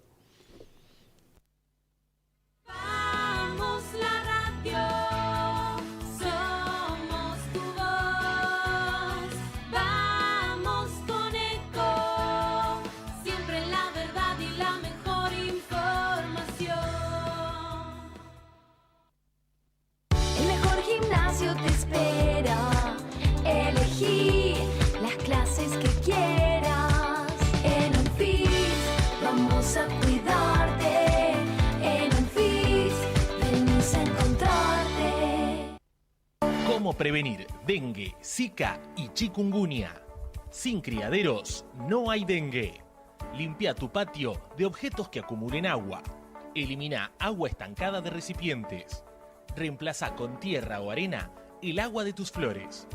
Tapa los tanques de agua y cisternas.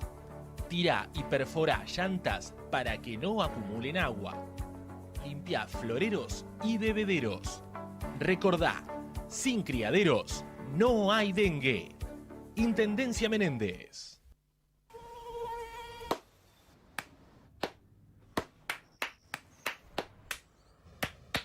No aplaudamos al mosquito, combatámoslo en serio. Para combatir el dengue, el zika y el chikungunya, evitemos que los mosquitos piquen y se reproduzcan. Usemos repelentes, coloquemos tules en la cuna de los bebés y demos vuelta a contenedores para que no se acumule el agua. Si tenés fiebre alta, dolor de cabeza y dolor muscular, no te automediques y acudí al médico. Encontrá más información en argentina.gov.ar. Argentina Unida, Ministerio de Salud, Argentina Presidencia. Informate en ecomedios.com. Seguinos en Facebook, Ecomedios Live.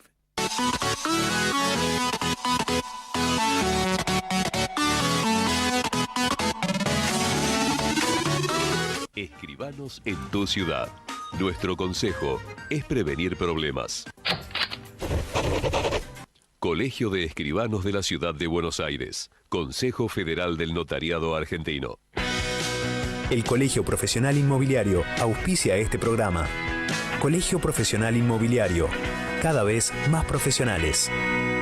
¿Conocés los planes de salud de Andar, la obra social de los viajantes vendedores? Planes para empleados en relación de dependencia, monotributistas y particulares. Solicita un asesor comercial al 0810-345-0184.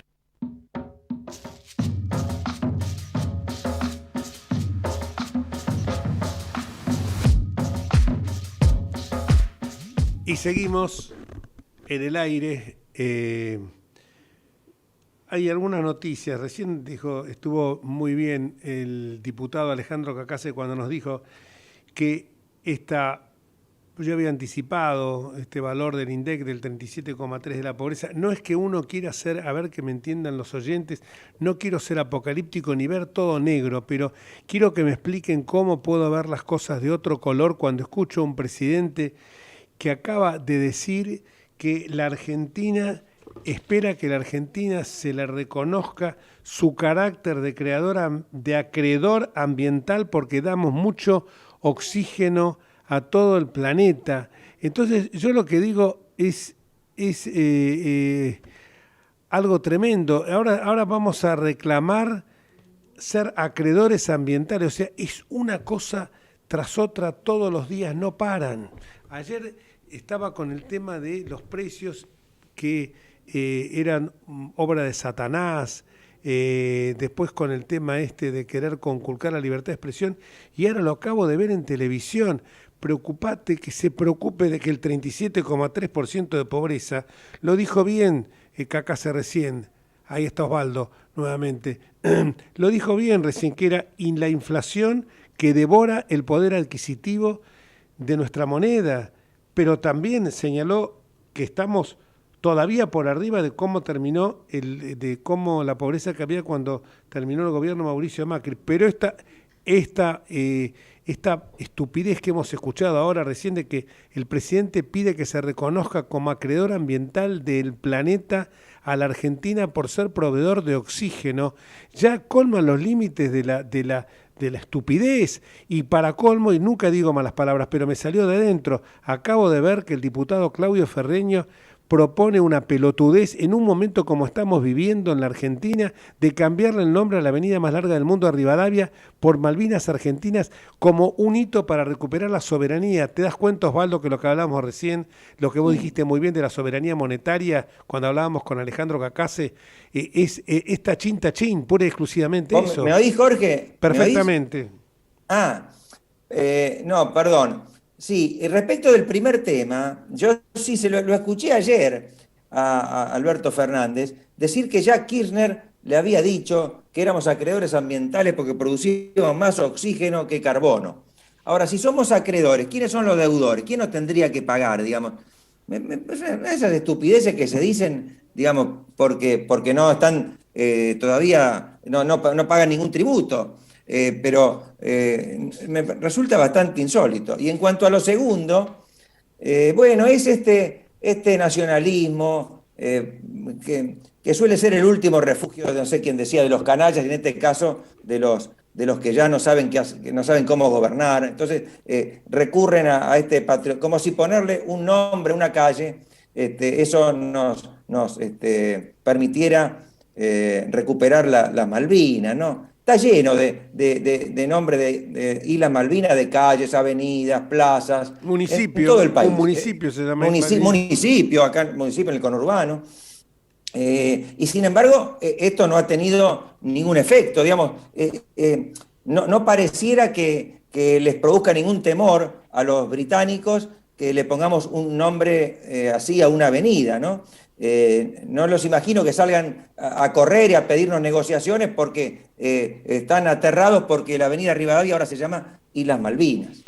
Por otro lado, sería también desconocer los méritos que tuvo Bernardino Rivadavia como prócer argentino. Bueno, tan denostado también por el revisionismo, por el nacionalismo. Es todo parte de del mismo club. Sí, en este caso Claudio Ferreño, que es un peronista tradicional, yo fui compañero de él en la legislatura porteña, y es una persona que tiene un sesgo ideológico muy, muy marcado, o sea, es alguien que no sé, se haber levantado a la mañana y haber dicho, estaría bueno esto, porque ahora viene 2 de abril, 40 años.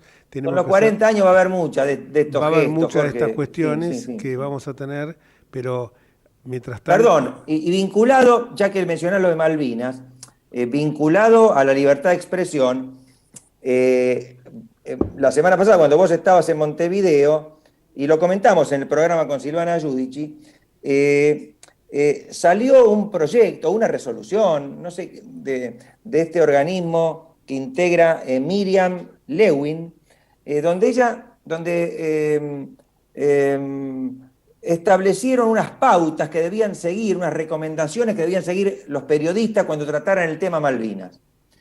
Esto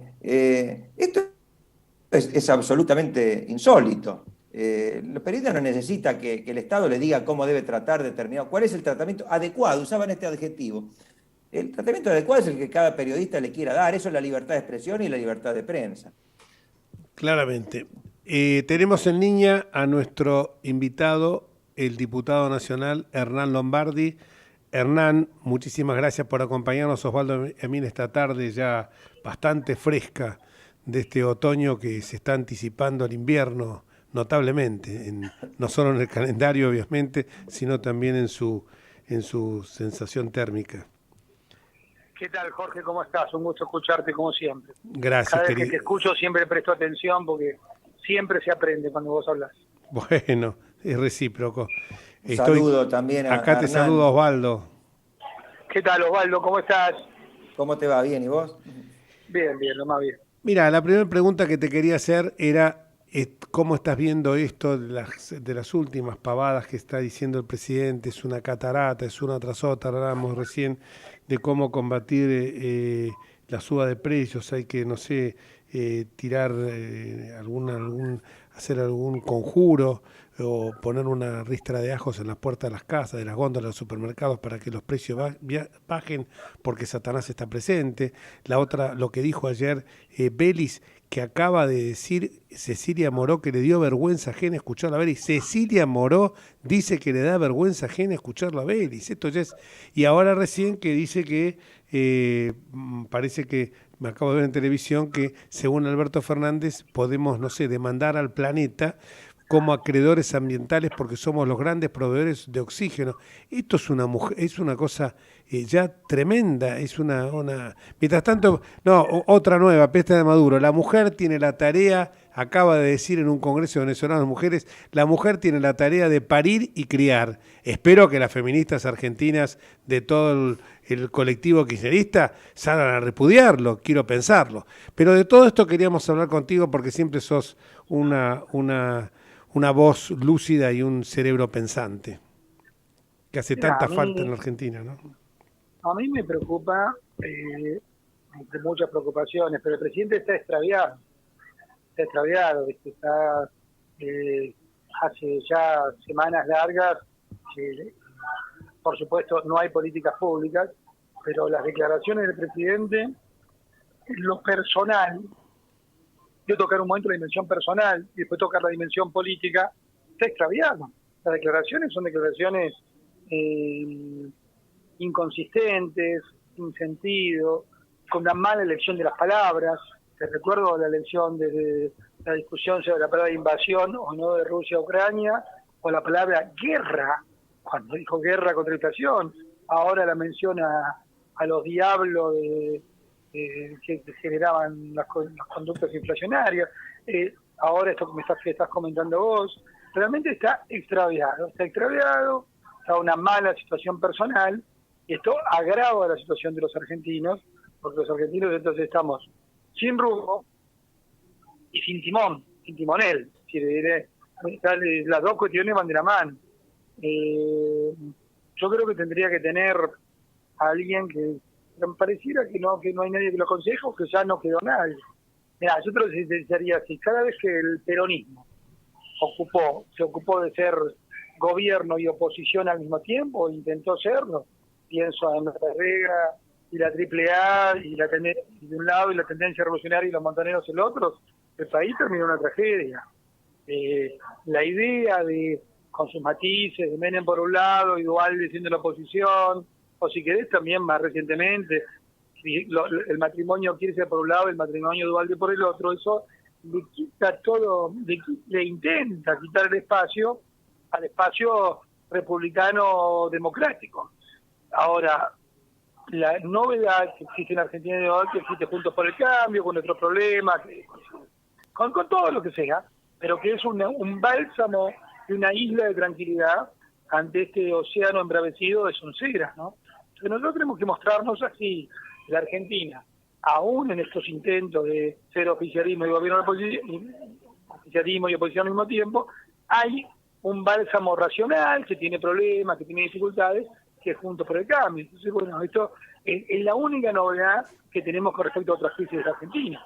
Si yo te dijera, seamos los dos, pongamos los dos un ratito, que somos marcianos, y miramos un país de la Tierra con el 5% de inflación mensual persistente, y con el oficialismo dividido, diciéndose las peores cosas los unos a los otros, vos decís, esto es jaque mate.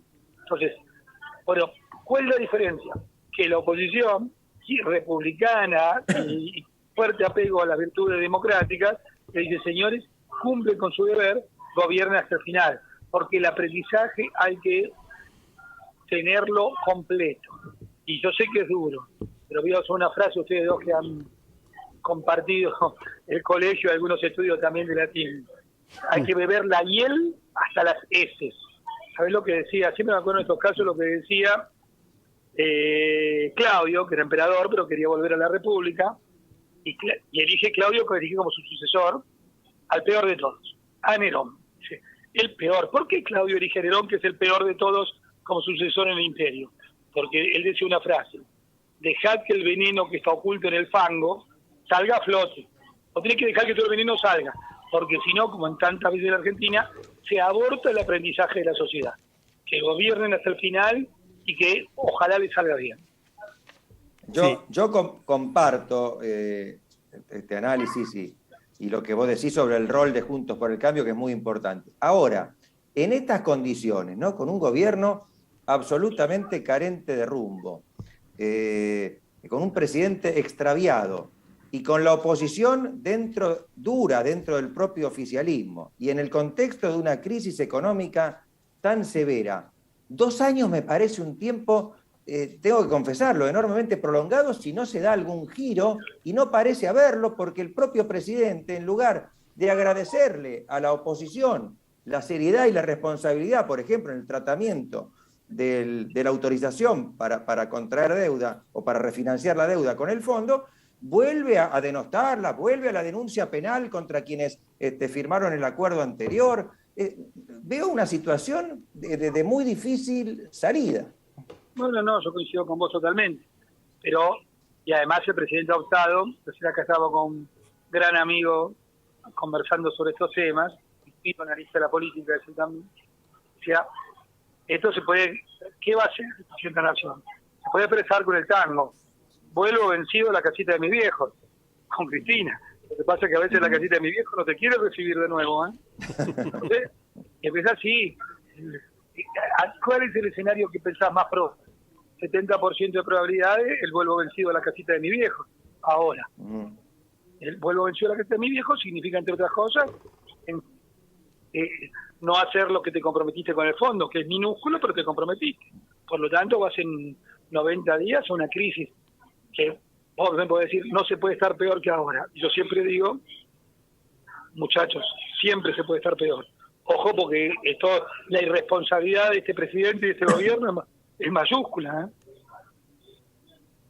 Sí, estamos totalmente de acuerdo, pero lo que ocurre es que lo que te transmite Osvaldo, lo sentimos muchos, que vemos un panorama, la verdad, apocalíptico, totalmente gris, negro, yo te diría, porque ¿cómo hacen para llegar con ya no doble comando? Porque es claro que quien gobierna es Cristina Lacan por el Instituto Patria, sino este presidente, como decís, extraviado, sin ver lo que mucha gente hoy ya comenta, que es un escenario de asamblea legislativa.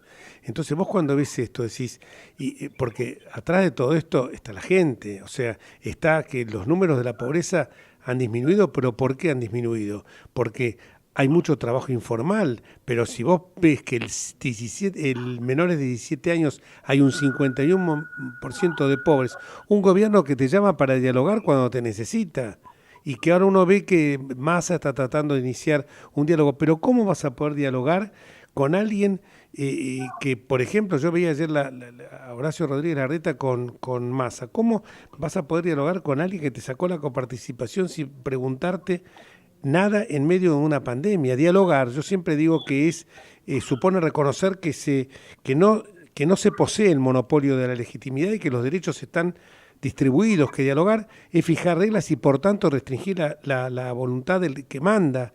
Dialogar es lo contrario de ir por todos. ¿Y cómo vamos a poder dialogar para poder llevar este barco a buen puerto cuando lo llevan permanentemente hacia un iceberg? Es muy difícil, porque vos podés dialogar, yo estuve el domingo en las elecciones en Uruguay, vos podés dialogar con alguien que está dentro del sistema, pero no con alguien que se colocó ya fuera del sistema. Esto es lo que a mí a veces me sorprende, ¿viste? Entonces es... Perdón, Jorge, el presidente ha construido sistemáticamente, metódicamente, día por día y hora por hora, su propia irrelevancia y su propia insignificancia.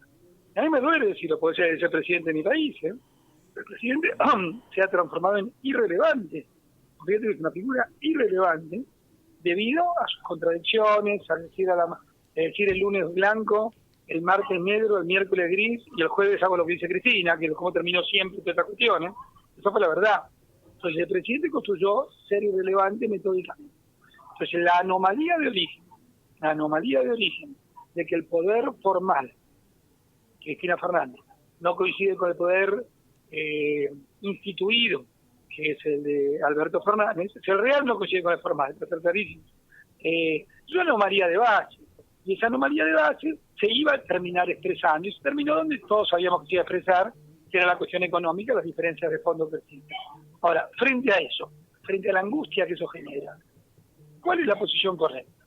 Construir, muy lejos de ellos, una isla posible de una prosperidad difícil y una tranquilidad y una serenidad difícil porque tiene, digamos, no se construye de un día para otro ni va a estar de un día para otro la mejoría, diciendo la verdad. ¿Cómo se construye esa isla diferente?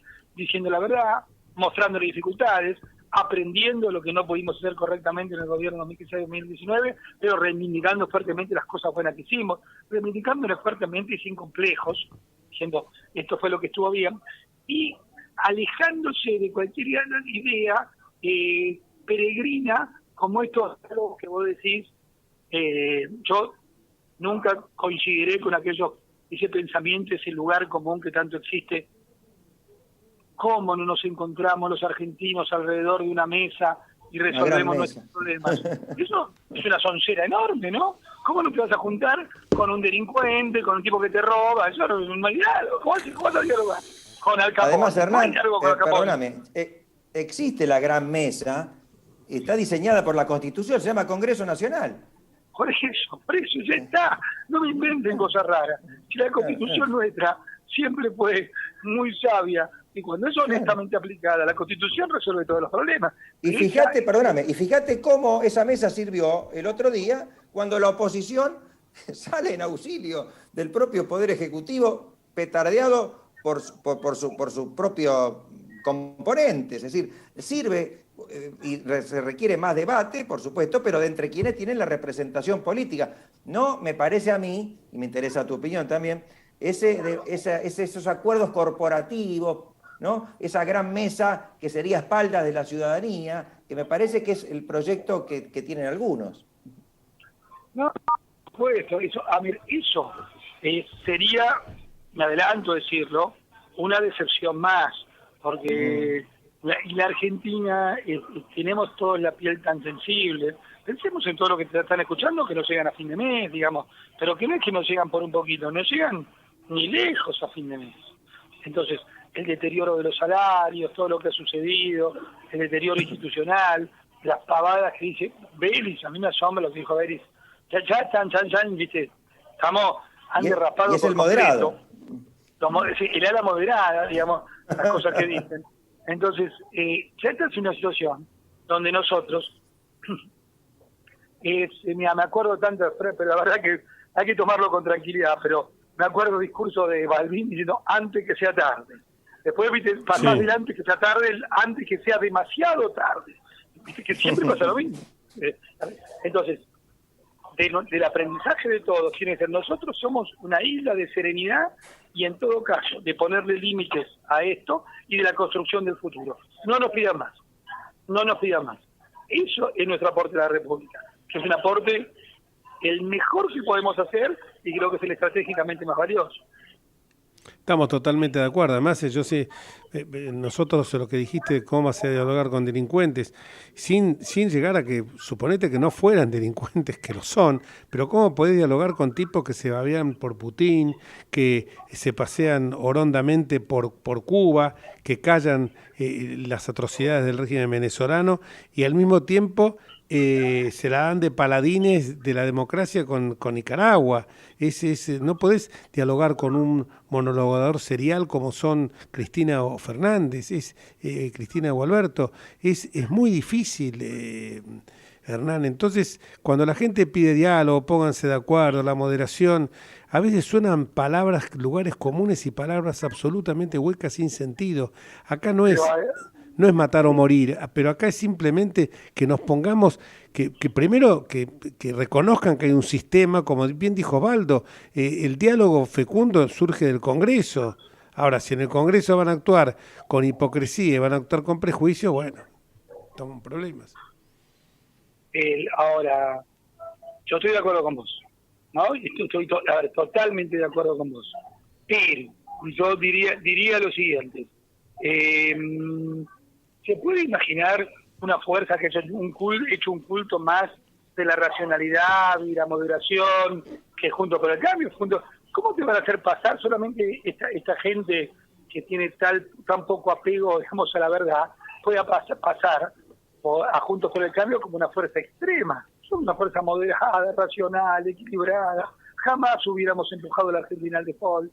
Digamos, una fuerza normal. Solamente en la Argentina de ellos se pueden presentar como una fuerza extrema. Y te diría una cosa más que a mí me parece importante, pero el tiempo que ustedes me permiten creo que ayuda a todo el tiempo. Te tiro otra recién porque tengo la pantalla de televisión acá, es muy... Después del dato de pobreza, Culfas criticó a Macri y lo acusó de no haber podido llegar a la pobreza cero. Es una cosa... En lugar de ponerse a trabajar, vamos a ver cómo seguimos bajando la pobreza, pero auténticamente, pues yo no me la creo, porque el índice de la góndola del supermercado es otro, no es este. Así que indica de que la gente, hoy una familia para no ser pobre tiene que haber un ingreso en el núcleo familiar de 80.000 pesos. Y hay muchas familias que no llegan ni remotamente, ya no hablemos de los jubilados, que no llegan ni remotamente a eso, o que llegan con un trabajo informal, precario absolutamente y temporal. Disculpame que me metí con esto. No, te entiendo perfectamente, pero yo quiero ir a un punto similar al que está diciendo vos, que tiene que ver con esto del diálogo y las posiciones políticas. El centro, nosotros somos defensores de un centro político. ¿Cómo es el centro político? Un centro, vamos a poner 4 o 5 adjetivos: republicano, democrático, progresista, que busca el progreso, pero también busca la equidad y una integración al mundo. Eso somos nosotros, somos el centro político. Ahora, es un centro político. Difiere absolutamente del centro geométrico. El centro geométrico es la equidistancia entre 2 puntos. Digamos, si vos, vamos a decir, de ejemplo, si estuvieras en Palestina, tendrías que... El centro geométrico sería entre el Hamas y Al-Qaeda, porque es una posición, o si estuvieras, no sé, en la Rusia los primeros momentos de la Unión Soviética, estaría el centro geométrico estaría entre el stalinismo y el trotskismo. Lo que quiero decir, el centro político es una definición en sí misma. No depende de cuáles son las 2 puntas en una coyuntura. ¿Se entiende? Yo detesto, me parece un presidente... No es coreacentrismo. No, claro, porque si no, coreacentrismo depende hasta dónde se movió Corea del Sur y hasta dónde se movió Corea del Norte. Es decir, claro, de dónde fijar los extremos, lógicamente. Claro, es decir, el centro político no se define por la equidistancia de los extremos. El centro político es una definición, insisto, ética y de valores y no geométrica. Entonces yo veo acá cuando dicen, no podemos estar tan lejos de este. ¿Cómo no voy a estar tan lejos de un delincuente? Yo voy a estar muy lejos. No puedo medirme con una regla, no me puedo separar tanto de este como de este. Y eso yo te aseguro, si lo profundizás, yo creo que es una idea rica para explotar en muchos casos la coyuntura que estamos viviendo. Sabés que me hiciste acordar con esto de cómo voy a convivir con un delincuente que quiero estar lo más lejos posible. La policía tenía, en la época vieja de los edictos, tenía una frase que era, un policía viejo me lo contó, me lo señaló un comisario, que era cuando una persona andaba con gente que bastante con problemas con la ley, decía que lo metían preso por mala junta. Entonces lo aconsejaba, mira, ¿no querés que te metan más preso por mala junta? No te juntes más con ese tipo, tenelo lo más lejos posible, porque en cualquier momento te vuelven por averiguación de antecedentes a meter preso y te demoran por 12 o 24 horas. Entonces me hiciste acordar a eso. Es cierto, vos un delincuente lo tenés que tener lo más lejos posible, porque te ven con él y te contaminan, porque viste... Claro, es así, hay un tango que se llama Mala Junta, ¿no? Sí, Mala Junta de Julio De Caro. Sí, muy bueno, sí. Pero te diría, de nuevo, esto parece ser taxativo o, digamos, excesivamente riguroso, pero es como ustedes son abogados, el cumplimiento de la ley. La ley no se puede cumplir un poquito, o me arrimo al cumplimiento de la ley, o cumplir la ley o no cumplir la ley. ¿Qué son estas cuestiones propias del relativismo moral, o si querés también propias de la posverdad? Como que no hubiera una verdad objetiva. Hay verdades objetivas, digamos. El mundo y las nuevas tendencias de la comunicación a veces oculta, opaca, no está mal dicho oculta, opaca la existencia de una verdad. La verdad sigue existiendo. El mundo no es una contraposición de relatos ficticios. El mundo es el mundo. Después hay de relatos. Pero voy a la afirmación que tenemos que llegar a hacer. El mundo es el mundo.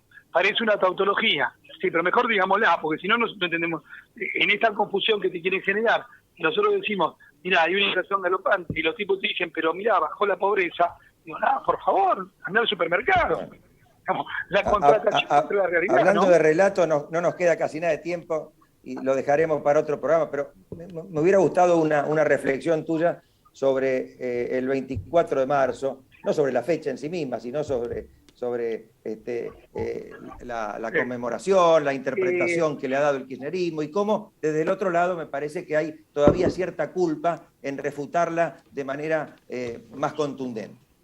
Hay que ser contundente. Yo diría dos cosas. Primero, para mí mi día de los derechos humanos es y será el 10 de diciembre. Tal cual, Yo creo en la vida y no en la muerte. Creo en la vida. Y en el triunfo de la vida en Argentina y en el mundo, el 10 de diciembre. Y lo segundo, apropiarse es de, lo voy a tener que decir así, es de sinvergüenza, apropiarse de una bandera que les es ajena, como la de los derechos humanos, y encima presentarla como propia y excluir a los demás. Ahí lamentablemente tengo que usar el adjetivo sinvergüenza.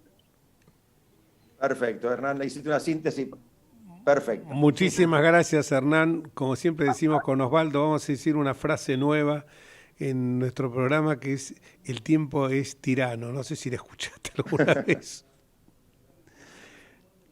Gracias, Hernán, querido.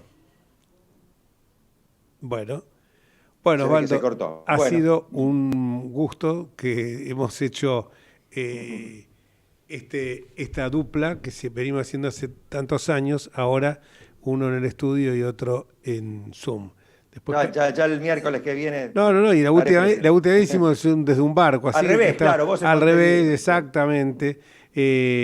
Muy rico todo lo que hoy se ha hablado en el programa, el tema de dolarización, el tema vinculado con este proyecto que quiere el Frente de Todos para ver cómo se hace unos pesos más en lugar de pensar, bueno, estoy viendo a diputadas chavistas, hablan de dictadura mediática.